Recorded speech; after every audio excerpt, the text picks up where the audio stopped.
So, guys, pag titignan mo naman na siya sa real person at saka sa ganito, guys, parang ganda niya.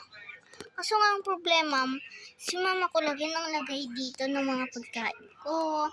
Tapos sabi niya, sira na yung wallet ko kasi titisal ko pa. Dito na lang.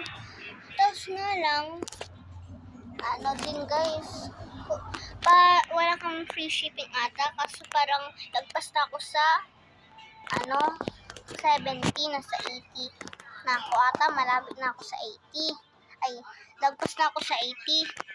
Nasa 181 o 186 na ako. Kaso nga lang guys, parang isang bibilin 199 ata yon. Kaya bibilin ko guys sa tripod.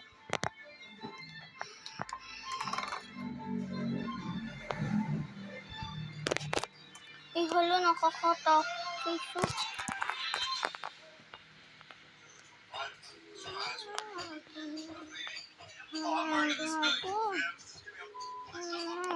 Tapos biglang nag-galaw.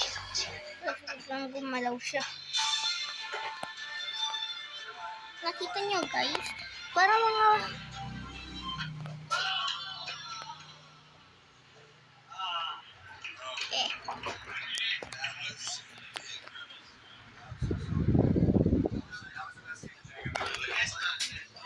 So, chill lang ako dito. Tapos yung mga ginagawa ko sa mga desk ko ay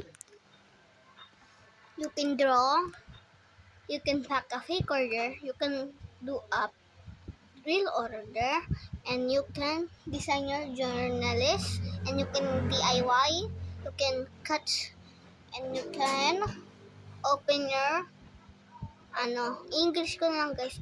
So, you can open your package or parcel. Gusto ko lang to guys.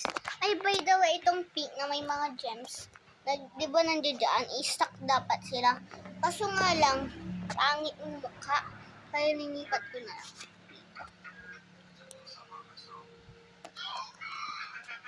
Hindi ko naman masyadong ginagamit itong mirror. At ito ginagamit ko. Kaso pag kukunin ko siya, walang makukulog. Ayusin ko guys. O, diba? Walang makukulog.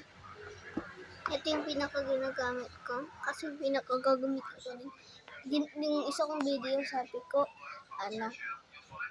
gagawin ko sanang full book. Nilagay ko na mga photocard. Yun lang, bye!